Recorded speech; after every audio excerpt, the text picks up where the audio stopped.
All right guys, flux core arc welding or FCAW is a welding process in which heat is applied to a continuous tubular flux-filled electrode via an arc between the wire and the base metal. Now, the benefits of flux core arc welding, since it's a continuous fed electrode, it allows you to weld continuously on the job site, which is very good for production purposes.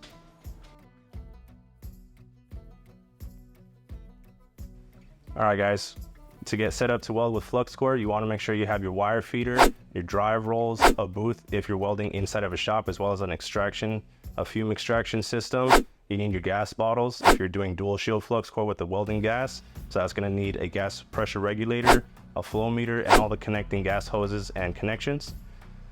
You're also going to need your flux gun, your welding gun, to hook up to your wire feeder in order to get the whole process going. And last but not least, your actual welding machine itself.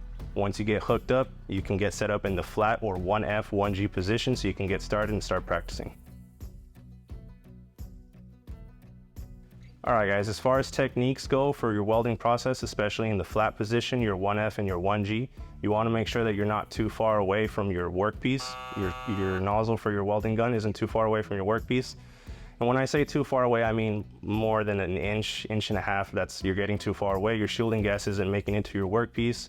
You're going to get something called porosity. It's going to look like a lot of pinholes in your weld. That's not good. You don't want that. You don't want to be too close to where your contact tip or your nozzle, your welding gun are touching your weld. So you want to maintain anywhere from 3/8 to about 3/4 of an inch distance. That's your sweet spot. All right guys, so when you're doing your dual shield flux core, you want to keep track of any breezes or open doors in your shop or building, garage, wherever it is that you're doing this work at. You don't want to allow any type of breeze into the shop that's going to blow away your shielding gas. So you want to make sure it's a sealed environment that still has an extraction so that you don't just be inhaling all that smoke. All right. So no open doors, no open cracked windows. You don't want any fans turned on blowing directly in your direction. You don't want to be too far away from your weld while you're working.